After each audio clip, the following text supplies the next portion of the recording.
সুপ্রভাত বন্ধুরা, কেমন আছো সকলে?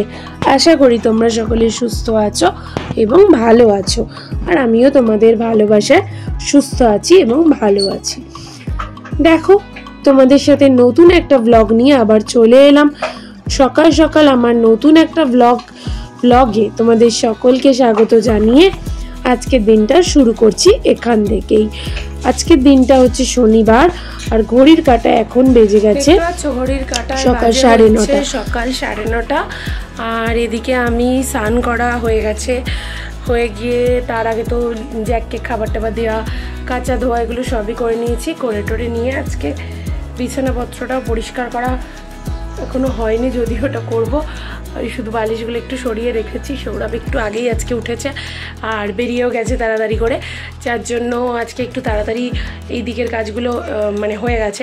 ওকে চা দেওয়া, বাকি যেগুলো থাকে ওর ওকে এগিয়ে টেগিয়ে দেওয়া, এগুলো হয়ে গেছে। আর ওই জন্য চান টান করে পুজো করাও হয়ে গেছে।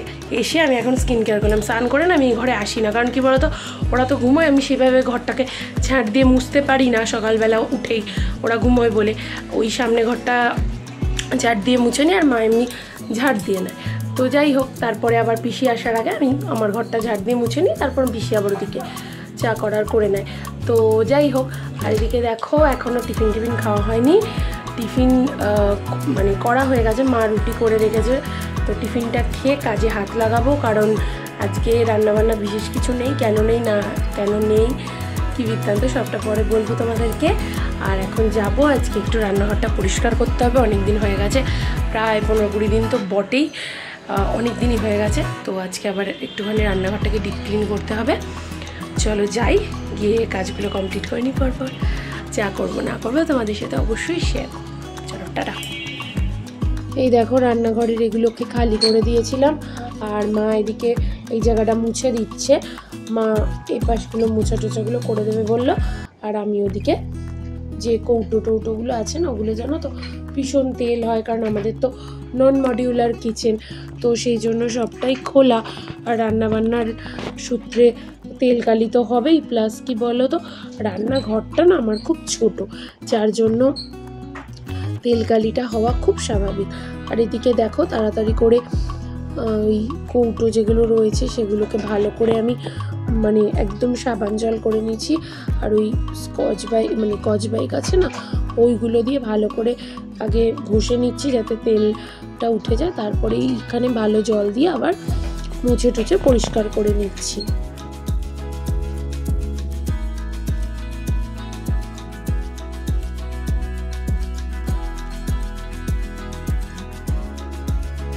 মন মেজাজ তো বিশেষ ভালো নেই, তোমরাও সবাই জানো, তোমাদেরও আশা করি বিশেষ ভালো থাকার কথাও নয়, কারণ এখনও বেশ কিছুদিন হয়ে গেল, প্রায় সপ্তাহখানেকের ওপর হয়ে গেল, কোনো রকম কোনো সিদ্ধান্তে কিন্তু প্রশাসন এসে পৌঁছাতে পারেনি।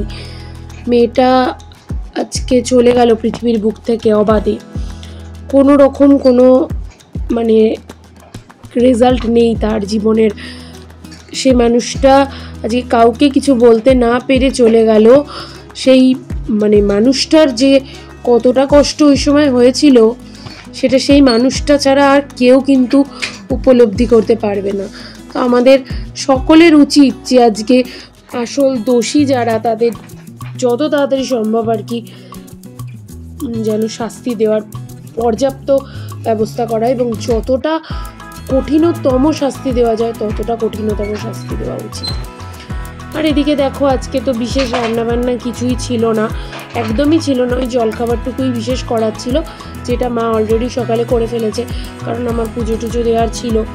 তারপরে রান্নাঘর খালি করব, তো আমি দেরি করে টিফিন বানালে হবে না, আর বাবারও খাবার টাইম হয়ে গেছিলো, যার জন্য মা টিফিনটা বানিয়ে নিয়েছিল। তারপরে দেখো সমস্ত রান্নাঘরটা একটা করে আমরা দুজনে মিলে ভালোভাবে পরিষ্কার করে রেডি করে নিলাম। তারপরে জাস্ট বাকি আছে হচ্ছে এই কৌটোগুলো গুছিয়ে রাখা, এগুলোকে গুছিয়ে রাখবো। আর এসব করতে গিয়ে যেন মনে পড়েছে যে আজকে তো মনসা পুজো, বাড়ির সামনে মনসা মন্দির, এবার পুজো দিতে যাওয়ার কথা একদম মাথা থেকে বেরিয়ে গেছে। তো উপোস টুপোসের তো ব্যাপারও কিচ্ছু করা হয়নি। তো যাই হোক, খাওয়াটা জলখাবার হয়নি, তাই জন্য তাড়াতাড়ি করে এই দিকের কাজটা মিটিয়ে যাব হচ্ছে পুজো দিতে। তারপর পুজোটা দিয়ে এলে তারপরে তবু একরকম শান্তি। কারণ মানে উপোস আমি কোনোবারই সেইভাবে করি না। আগের বছর আমাদের মামা শ্বশুর বাড়িতে, পাশের বাড়িতে আর কি, পুজো উপলক্ষে আমরা গেছিলাম, তখন ওখানে আর কি ভালো করে পুজো টুজো দেওয়া হয়েছিল। কিন্তু এই বছর তো একদম মাথা থেকে বেরিয়ে গেছে। হ্যালো, এই দেখো, আগে তোমাদের দেখাই কিছুটা, বাইরে প্রচণ্ড পরিমাণে রোদ উঠেছে, আজকে খুব গরমও লাগছে। তো মোটামুটি কাজবাজ কমপ্লিট কিছুটা করেছি, কিছুটা বাকি আছে। তো আজকে আমাদের বাড়ির সামনে মানে মন্দির আছে মনসা ঠাকুরের, তো আজকে তো মনসা পুজো, তাই জন্য পুজো দিতে যাচ্ছি। আগে পুজোটা দিয়ে আসি, এসে বাকি সমস্ত কাজ করব। তো এই দেখো রেডি হয়ে গেছি, মিঠাইকেও রেডি করে নিয়েছি, মিঠাই ঘরে চলে গেছে। তো মোটামুটি রেডি, এবার চলো আগে পুজোটা দিয়ে আসি, তারপর বাকি সমস্ত কাজ করব। চলো টাটা। আর এই দেখো চলে এসেছি পুজো দিতে, পুজো টুজো দিয়ে তারপরে পুজো এইখানে এনারা সমস্ত পুজোর জোগাড় টোগাড় করছিলেন, তো ওনাদেরকে ওই জন্য দুধটা দিয়ে দিলাম। আর দুধটা মানে উনি রেখে দিয়েছেন, আর তার সাথে যে ডালাটা নিয়ে গেছিলাম পুজো দেবার জন্য সমস্তটাই দিয়ে দিয়েছি।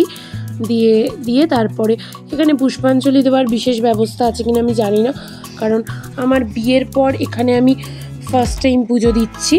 এর আগের বছর বললাম তো তোমাদের, মামা শ্বশুর বাড়িতেই পুজো দিয়েছিলাম। আর এখানে দেখো ডালাটা দিয়ে বাতি আর ধূপটা আমি ঠাকুরকে দেখিয়ে নিলাম, মনের প্রার্থনাও জানিয়ে নিলাম, কারণ চারপাশের যা পরিবেশটা শান্ত হওয়া খুব দরকার। আর এদিকে দেখো মিঠাইও তো এসছে, মিঠাইও প্রণাম টনাম করে নিয়েছে। তারপর এরপর সন্ধ্যেবেলা এসে আবার প্রসাদ নিয়ে যাব। আর এদিকে দেখো তারপর বাড়ি এসে, যদিও আমি তো সকালেই স্নান করি, তারপরে গাটা ধুয়েই গেছিলাম। আর এদিকে এসে ওই সকালের নাইটিটাই পরলাম, কারণ আরেকবার গা ধোবো, প্রচণ্ড গরম করছে। আর এখানে দেখো মিঠাইকে স্নান করিয়ে দিলাম। মিঠাই তখন স্নান করে যেতে পারিনি, কারণ তখন না ওই জল মানে পিছিয়ে আসার কথা ছিল, তো ভাবলাম যে দেরি হয়ে যাবে, তাই জন্য আর ওকে স্নান করিয়ে নিয়ে যাওয়া হয়নি। তো ওই জন্য এসে ওকে স্নান করিয়ে দিলাম। আর দেখো দুষ্টুমি কনস্ট্যান্ট বসে বসে করছে, ভুলিয়ে ভালিয়ে ওকে রেডি করে দেওয়া হচ্ছে। চুল আঁচড়াবো, কাজল পরাবো, সব গল্প বলতে বলতে পড়াতে হবে, না হলে উনি পড়বেন না। আর এদিকে দেখো তোমাদের সাথে কথা বলতে বলতে তো আমার দিনের অনেকটা কাজই এগিয়ে গেছে। আর রান্নাবান্না তো বিশেষ কিছু নেই, তোমাদের তো আগেই বলেছি। গতকাল রাত্রেবেলা বিরিয়ানি হয়েছিল, সেই বিরিয়ানিটাই অনেকটা ছিল, যদিও চিকেন নেই, রায়তা কিচ্ছু নেই, শুধু চিকেনে একটু গ্রেভি আছে। আর এখানে আলু বিরিয়ানি আছে, আর ওইখানে একটু টক দই নিয়েছিলাম, ব্যাস এই দিয়ে আমাদের খাওয়া দাওয়া হয়ে যাবে। আর এদিকে দেখো বাবা ওই সেই নানা রকম শেপের কিছু চকলেট এনে দিয়েছিল, এটা আমার ভীষণ পছন্দ স্পেশালি, তো ওই জন্য মিঠাইকে পটাচ্ছিলাম যে যদি একটা দেয়, তবে যাই হোক দিয়েছিল, সেটাই তোমাদের সাথে শেয়ার করলাম। আর আমার ভিডিও ভালো লাগলে তোমরা কিন্তু লাইক করে শেয়ার করে দিও, আর আমার চ্যানেলটাকে ঝুমিস লাইফ অফ চ্যানেলটাকে সাবস্ক্রাইব করে দিও, পাশে থাকা বেল বাটনটাকে প্রেস করে দিও, যাতে আমার ভিডিও পোস্ট হলে সবার আগে নোটিফিকেশান তোমাদের কাছে পৌঁছে যায়। আজকের মতো ব্লগটা এখানেই শেষ করছি, আগামীকাল দেখা হবে তোমাদের সাথে নতুন একটা ব্লগের সাথে। ততক্ষণ সকলেই সুস্থ থেকো, ভালো থেকো এবং নিজের খেয়াল রেখো। আর প্রত্যেক ভাই, দাদা, বাবা, কাকাদের বলি যে মেয়েরা ঘরের লক্ষ্মী, তাদের সেই সম্মানটুকু দিও।